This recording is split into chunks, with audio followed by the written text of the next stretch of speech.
They say silence is a woman's loudest cry, but in Elara's case it was the calm before a nuclear storm. For 3 years she scrubbed floors, cooked dinners, and endured the sneers of a husband who forgot her worth and a mother-in-law who treated her like a servant. On their 3rd anniversary, instead of a gift, she was handed divorce papers and a trash bag for her clothes. They thought they were kicking out a penniless housewife. They didn't know they were actually declaring war on the hidden CEO of the global conglomerate about to buy their family business. They wanted her gone. Fine.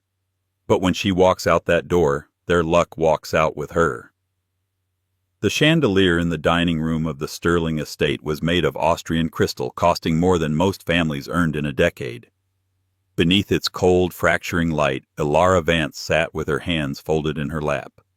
She was wearing a simple beige dress, one she had bought at a discount store 3 years ago. It was the only thing that still fit her loosely enough to hide the tension in her shoulders. Across the mahogany table sat Liam Sterling, her husband. He was handsome, with the kind of sharp jawline and brooding eyes that graced the covers of Forbes and GQ. But tonight those eyes were cowardly. He was staring at his wine glass, swirling the deep red vintage Cabernet, refusing to look at the woman he had married exactly 3 years ago today. "Happy anniversary, Elara!" A voice dripped with venom from the head of the table. It was Victoria Sterling, Liam's mother, the matriarch of Sterling Industries. She was a woman who wore diamonds to breakfast and judged human value by tax brackets. She tapped a manicured fingernail against a thick manila envelope resting on the table. "Open it," Victoria commanded, a cruel smirk playing on her lips. Liam spent a lot of time picking it out. Elara looked at Liam. "Liam," she whispered. Her voice was soft, the voice of a woman who had learned that speaking up only invited ridicule. "What is this?" Liam finally looked up. There was no love in his gaze, only a mix of irritation and pity. "Just open it, Elara. Let's not make a scene." Elara reached out, her fingers trembling slightly. She undid the clasp of the envelope and slid the papers out. The bold text at the top screamed in silent legal fury, "Petition for dissolution of marriage." The room went deadly silent. The only sound was the ticking of the grandfather clock in the hallway. "Divorce?" Elara asked, her voice barely audible. "On our anniversary." "Oh, stop the wounded deer act," Victoria snapped, taking a sip of her wine. "It's been 3 years, Elara. 3 years of you dragging this family down. Look at you. You're a mouse. You have no connections, no money, no pedigree. Sterling Industries is facing a liquidity crisis, and we need Liam to marry someone who brings value to the table. Not whatever you are." Elara felt a cold numbness spread through her chest. She looked at the man she had loved, the man she had met in a coffee shop when he was just an ambitious heir trying to prove himself. She had supported him emotionally when his father died.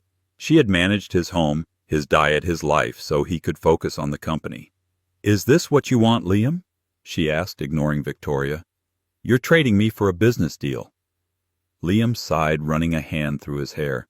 "It's not just business, Elara. We don't fit anymore. I need a partner who understands my world. Jessica. She understands the pressure I'm under. Her father is the senator. It's a merger of power." "Jessica," Elara repeated. "Jessica Thorne, your childhood friend."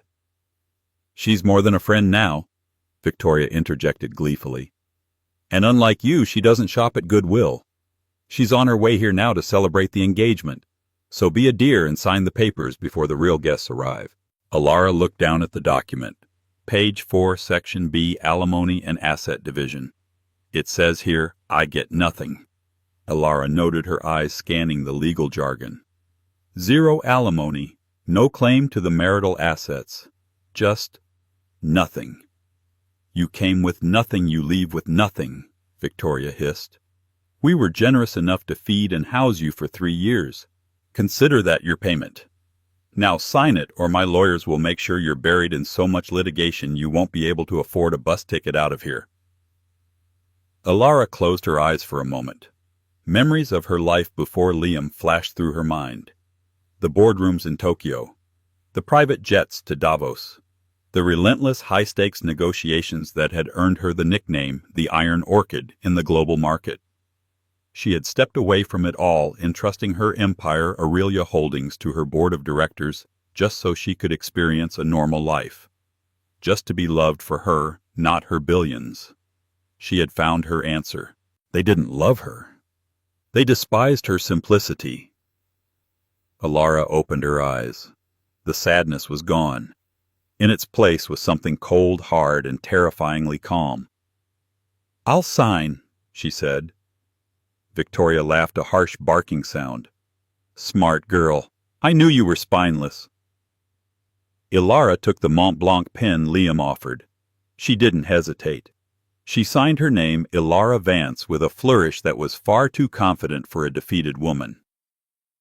"Done," Elara said, sliding the papers back. "Good," Liam said, snatching the papers as if he feared she might change her mind. I booked you an Uber. It's waiting outside. You can take whatever fits in your suitcase." "An Uber," Elara repeated.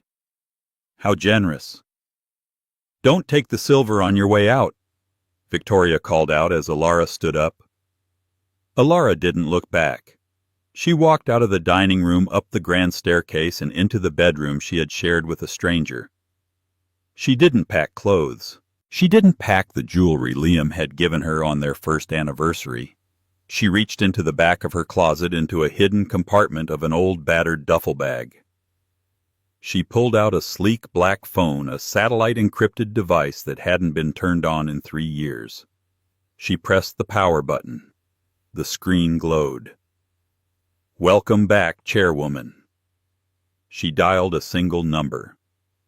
"Prepare the jet," she said into the phone. Her voice dropping an octave, becoming the commanding tone that once made CEOs tremble. "And tell the board to initiate Project Eclipse. I'm coming home." The foyer of the Sterling mansion was bustling.